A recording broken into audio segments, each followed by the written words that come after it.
Breaking news చూస్తున్నాం. భారత్ పైన మరోసారి అమెరికా అక్కసువలగక్కింది. పుతిన్ జిన్పింగ్ తో మోదీ భేటీ పైన ఆసక్తికర కామెంట్ చేశారు.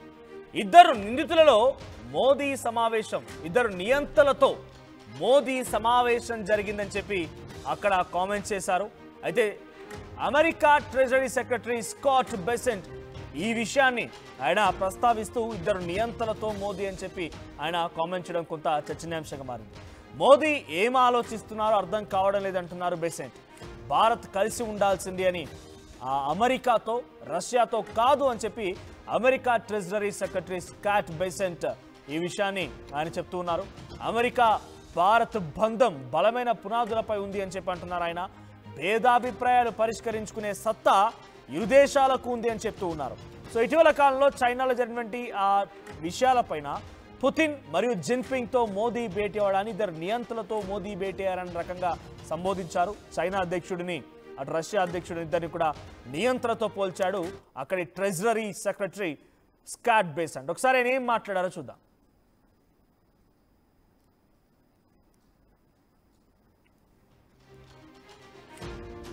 రైట్, స్కాట్ బెసెంట్ మాట్లాడిన మాటలు ఇప్పుడు పెద్ద ఎత్తున చర్చనీయాంశంగా మారాయి. ఒకసారి ఆయన ఏం మాట్లాడారో మళ్ళీ చూద్దాం. I think at the end of the day, India is the most populous democracy in the world. Their values are much closer to ours than to China's, than to Russia's. When the European leaders and President Zelensky were at the White House the following Monday, has done the opposite of following through on what he indicated he wanted to do. As a matter of fact, he has, in a despicable manner, increased the bombing campaign. So I think with President Trump, all options are on the table, and I think we'll be examining those very closely this week. I think at the end of the day, India is the most...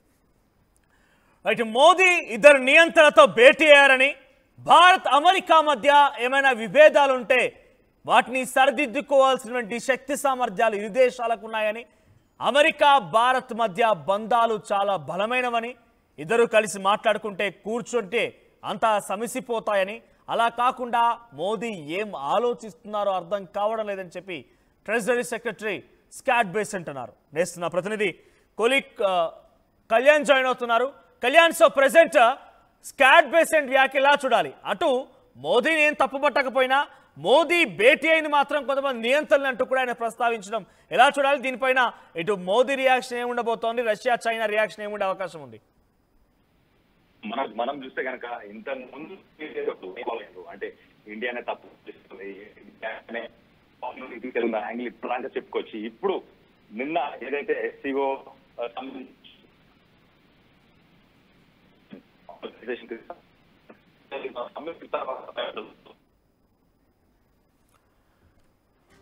right, నిన్న Shanghai cooperation organisation Tianjin వేదికగా చైనాలో జరిగింది ఈ meeting. So Shanghai cooperation organisation meeting లో ఇటు 12 దేశాల ప్రతినిధులు దేశాధినేతలు పాల్గొన్నారు. దాంట్లో పాపిస్టి కుక్క షహబాజ్ షరీఫ్ గారు కూడా ఉన్నాడు. అయితే దాంట్లో మోదీ అటు చైనా అధ్యక్షుడు జిన్పింగ్ తో రష్యా అధ్యక్షుడు పుతిన్ తో భేటీ అయినటువంటి ఆ సందర్భాన్ని కోట్ చేస్తూ షాంఘై కోఆపరేషన్ ఆర్గనైజేషన్లో ఆ భేటీని USA America treasury secretary Scott Bessent మాట్లాడుతూ ఇద్దరు నియంత్రణలతో మోదీ భేటీ అయ్యారు, ఆ నియంత్రణతో మోదీ భేటీ అవ్వడం తప్పు. సో ఏదైనా సమస్య భారత్కి అమెరికాకి మధ్య ఉంటే కూర్చొని చర్చించుకుంటే మాట్లాడుకుంటే అవన్నీ కూడా ఫుల్ స్టాప్ పడతాయి, క్లోజ్ అయిపోతాయి. ఏంటి భారత్ మీ దగ్గరకు వచ్చి కూర్చోవాలా? వెరీ బ్యాడ్ ఇండియన్స్ అన్నారు కదా, ఆకలితో అలమటిస్తున్నారా, ఆహారం లేక అల్లాడిపోతున్నారా, భారత్తో గొడవ కొరిమితో తలగొక్కున్నట్టు అని చెప్పి చాలా మృదువుగా స్వభావంగా మీకు చాలా చక్కగా చెప్పే ప్రయత్నం చేశాం కదా. వినిపించుకోకుండా విర్రవీగుడు వీళ్ళంతా ఒక పిచ్చిపోకడ.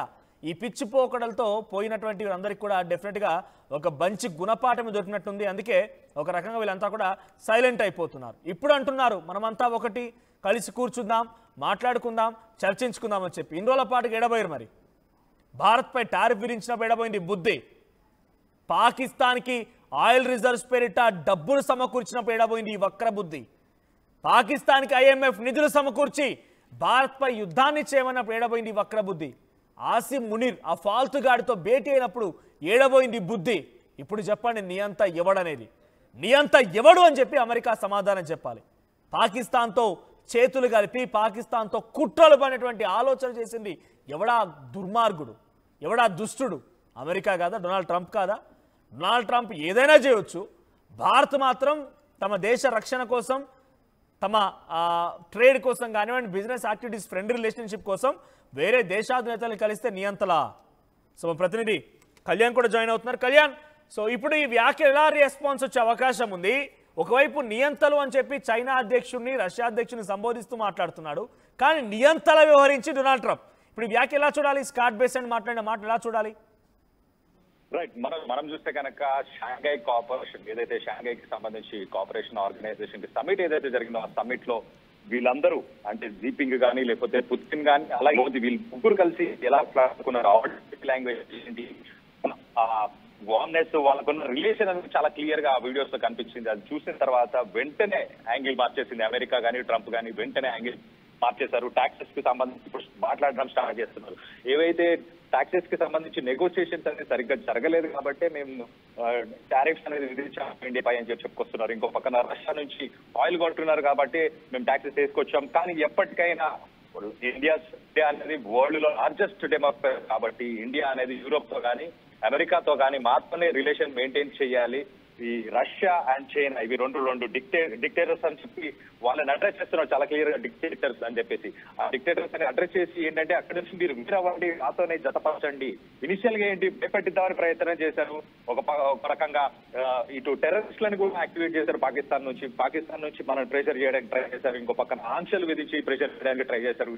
ఎన్ని రకాలుగా ట్రై చేసినా ఇండియా లోబడట్లేదు. ఐ మీన్ ఇండియా తగ్గట్లేదు ఎక్కడ. అసలు ఇండియా భయపడుతుంది. ఖచ్చితంగా వాళ్ళు టారిఫ్స్ కోసం అన్న మా దగ్గరికి వస్తారు, మా కాళ్ళ దగ్గరికి వస్తారు అని చెప్పి ఆశించారు. కానీ దానికి విరుద్ధంగా ఇండియా పాలసీ మేకింగ్ ని మార్చుకుంది. మిషన్ 40 అని చెప్పేసి కొత్త దేశాలతోని వ్యాపార సంబంధాలను ముందుకు తీసుకెళ్లే ప్రయత్నం చేస్తుంది. ఇంకో పక్కన మనం చూస్తే కనుక ఫార్మాకు సంబంధించిన ఎక్స్పోర్ట్స్ ని కూడా రష్యా, నెదర్లాండ్స్ ఇలాంటి వేరే దేశాలకి, యూరోపియన్ యూనియన్ కి సంబంధించిన దేశాలు అలాగే రష్యాకి, మిగతా కంట్రీస్ కి కూడా ఫార్మాకి సంబంధించిన ఎక్స్పోర్ట్స్ కూడా చేసి ప్లాన్ కూడా చేస్తున్నారు. సో పాలసీ మేకింగ్ ని మార్చుకుంటుంది, అన్నిటిని మార్చుకుంటుంది. అసలు అమెరికాతోనే సంబంధాలు అవసరం లేదు, ఇంకా ఫ్యూచర్ లో కూడా అవసరం పడకుండా ఎలా బతకొచ్చు, ఎలా ఉండొచ్చు ఇండియా అనేది ఇండిపెండెంట్ గానే ఎలా ఇవాల్వ్ అవ్వచ్చు అన్న ఉద్దేశంలోనే భారత్ ముందుకెళ్తుందని చెప్పి భారత్ చేస్తున్న ప్రతి అడుగుని గమనించి భయపడి ఇది ఒక శక్తిగా ఎదుగుతుంది, ఒక సుప్రీం లీడర్ గా ఇండియా అనేది ముందుకెళ్లే అవకాశం ఉంది ఖచ్చితంగా. కాబట్టి వీళ్ళతోని మళ్ళీ విరుద్ధం వద్దు, అంటే వీళ్ళతో ఎనిమిటీ వద్దు, వీళ్ళతో ఫ్రెండ్షిప్ చేద్దాం, మళ్ళీ వెనకకి తీసుకుందాం, వీళ్ళని మళ్ళీ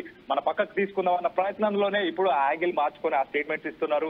రష్యా, చైనా ఈ రెండింటి డిక్టేటర్స్ అని ఎందుకు అంటున్నారు అని అంటే, నువ్వు డెమోక్రసీ, మేము డెమోక్రసీ, యూరోపియన్ యూనియన్ డెమోక్రసీ, దాంతో పాటు యుక్రెయిన్ కి సంబంధించి యుక్రెయిన్ కూడా ఒక డెమోక్రటిక్ కంట్రీగా కన్సిడర్ చేయాలి. సో మనమంతా ఒక గ్రూప్ లాగా ఉండాలి, మనమంతా ఫ్రెండ్స్, మనమంతా ఒక దోస్తున్నాం అని చెప్పేసి చెప్పే ప్రయత్నం చేస్తున్నారు. యాంగిల్ మార్చారు. రానున్న కొన్ని రోజుల్లోనే, అంటే ఇంకో వారం 2 వారాల్లో మెల్లిగా మనం చూస్తే కనుక ఆ టాక్సెస్, టారిఫ్స్ ఏవైతే వేశారో అవి కూడా తగ్గించే అవకాశం ఖచ్చితంగా ఉంటుంది.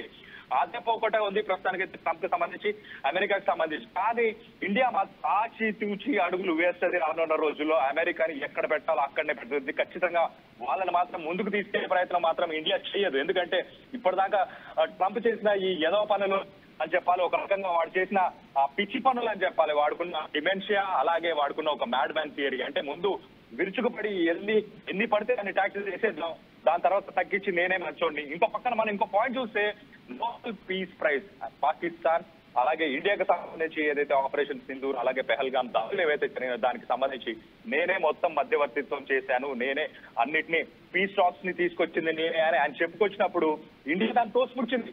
ఇండియా పార్లమెంట్ సాక్షిగా చాలా క్లియర్ గా ఇది బైలాటరల్ డిస్కషన్స్ వల్ల మేము పాకిస్తాన్ తోని వార్ని ఆపేసాం, మేము పాకిస్తాన్ కి ఇంటిమేట్ చేసామని చెప్పి చాలా క్లియర్ గా చెప్పినప్పుడు ఇది హట్ అయ్యాడు. ఈగోకి తీసుకున్నాడు, పర్సనల్ గా తీసుకున్నాడు. నోబెల్ పీస్ ప్రైజ్ కి సంబంధించి ఏదైతే తనకి అడ్వకేసీ, అంటే తనని మనం ప్రమోట్ చేయట్లేదు అన్న ఉద్దేశంతో కూడా ఒక అక్కస్సు లాంటిది పెట్టుకుని ఇండియాపై ఇంకా టారిఫ్స్ పెంచి వీళ్ళ మెడలు విరుద్దామని ప్రయత్నం చేశాడు. కానీ మొత్తం మీద ఇప్పుడు కాళ్ళ బేరానికి అమెరికా ఇండియా వైపు మొగ్గు చూపిస్తుంది, కాలపరానికి వస్తుంది, ఖచ్చితంగా రావాల్సిన పరిస్థితి ఉంది.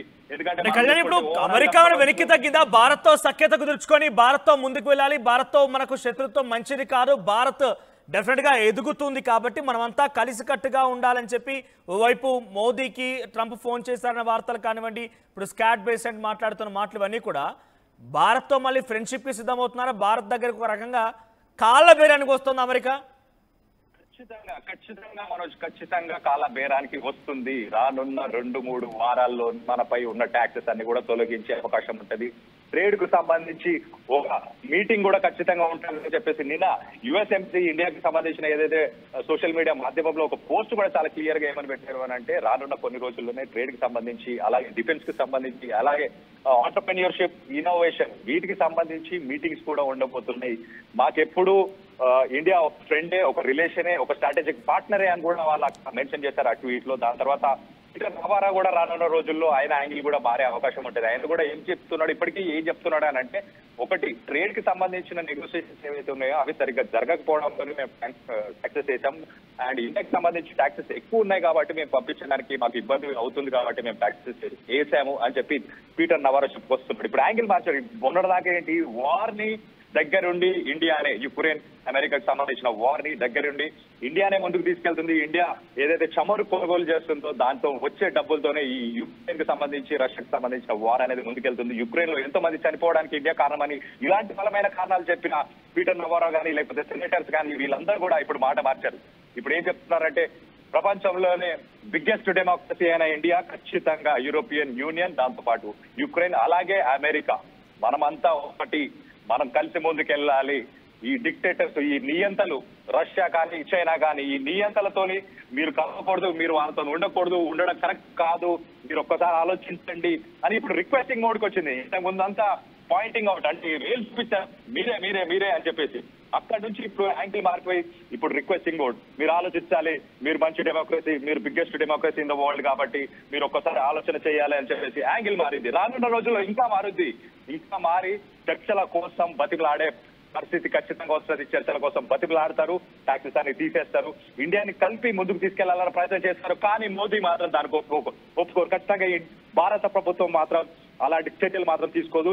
ఎక్కడ పెట్టాలో అక్కడ పెట్టుద్ది. అమెరికాని, ట్రంప్ కానీ ఖచ్చితంగా వాళ్ళని దూరంగానే పెట్టి, వాళ్ళు లేకుండానే మనం ముందుకెళ్లే ప్లాన్స్, మిషన్ 40 కావచ్చు, అలాగే ఫార్మాకి సంబంధించిన ఎక్స్పోర్ట్స్, మిగతా సంబంధించిన ఎక్స్పోర్ట్స్, పాలసీ మేకింగ్, ఇక్కడ ఉండే వాళ్ళు లబ్ధి పొందేలాగా సెక్టార్స్ కి, కొన్ని సెక్టార్స్ కి సంబంధించి టెక్స్టైల్స్ కానీ, జ్యువెలరీ కానీ, ఇలాంటి సెక్టర్స్ ఏవైతే ఉన్నాయో వాటన్నిటికీ కూడా పాలసీ మేకింగ్ కూడా చేంజెస్ తీసుకొచ్చే ప్రయత్నం కూడా చేస్తున్నారు. సో ట్యాక్సెస్, సబ్సిడీస్ వాళ్ళకన్నీ ఇచ్చే ప్రయత్నం కూడా గవర్నమెంట్ చేస్తుంది. సో రానున్న రోజుల్లో మోకాళ్ళపై నిల్చుంటది ఖచ్చితంగా అమెరికా. మన బతిమ పరిస్థితి మాత్రం ఖచ్చితంగా ఉంటుంది అని చెప్పి. Thank you Kalyan. సో మొత్తం మీద పుతిన్, జిన్పింగ్ తో మోదీ భేటీ అవ్వడాన్ని ఇద్దరు నియంతలతో భేటీ అయ్యారు అనే రకంగా కోట్ చేశారు Scott Besant, America treasury secretary. So నియంత అని మాట్లాడుతున్నారు. టారిఫ్లు పెంచి నియంతలా వ్యవహరిస్తోంది డొనాల్డ్ ట్రంప్. ఎవరైతే అక్కడటువంటి వలసదారులో, లేకపోతే ఇంకెవరైనా సామాన్య జనం, ఎలా వచ్చిన జనమే కదా, నచ్చకపోతే వారు పంపించేయండి. కాళ్ళు చేతులు కట్టి, ఆహారం నీళ్లు లేకుండా వారిని నయవంచనకు గురి చేసి ఫ్లైట్లో ఎక్కించి పంపించే ఒక నియంత డొనాల్డ్ ట్రంప్. దేశ విదేశాల్లో గొడవలు జరగాల, గొడవల రూపంలోని వ్యాపారం చేసుకోవాలని రకంగా ఆలోచించి గొడవల్ని పెంచి పోషిస్తున్నది ఒక నియంత డొనాల్డ్ ట్రంప్. భారతదేశంపై అనవసరంగా టారిఫ్లు విధించి రష్యా ఉక్రెయిన్ యుద్ధానికి భారత్తో ముడిపెట్టి భారత్లో టారిఫ్స్ పెంచిన ఒక నియంత డొనాల్డ్ ట్రంప్. మరి నియంత విషయాలన్నీ మొత్తం అక్కడ జరిగితే నియంతలతో భేటీ అవుతారంటే ఏంటి? నాకు తెలిసి ఈ స్కాట్ బెసెంట్ అనే వ్యక్తి, నియంతలు మొత్తం అక్కడ ఉన్నారు ఆయన దగ్గర. నియంతలకు సంబంధించి వత్తాసు పలుకు తీర మాట్లాడి నియంత అంటున్నారు. రష్యా అధ్యక్షుడు తమ ప్రజల ప్రాణాల కోసం ఉక్రెయిన్పై యుద్ధం చేస్తుంటే నియంతనా? చైనాని మీరు నియంత అన్నా ఇంకేమన్నా, మా చైనాతో పెద్దగా అభ్యంతరం ఏం లేదు, చైనాతో అంత దోస్తానీ లేదు, చైనాతో అంత విభేదాలు లేవు. సో చైనాతో మీరు ఏమన్నా మీ ఇష్టం, అది మీరు ఏమని అనుకోండి. కానీ రష్యాతో భేటీ అవ్వడాన్ని నియంతలా పోల్చాడంటే డెఫినెట్గా ఆయన ఎంతటి నియంతో అర్థమవుతుంది డొనాల్డ్ ట్రంప్ని. సో డొనాల్డ్ ట్రంప్ యొక్క వ్యవహార శైలి ప్రపంచ దేశాలని గమనిస్తూనే ఉన్నాయి. సో భారత్తో పెట్టుకున్నటువంటి విభేదాలతో నేను తాళలేకపోతున్నానని చెప్పి మోకరిల్లిపై భారత్తో సఖ్యత కుదుర్చుకోవడానికి అనేక రకాల పావులు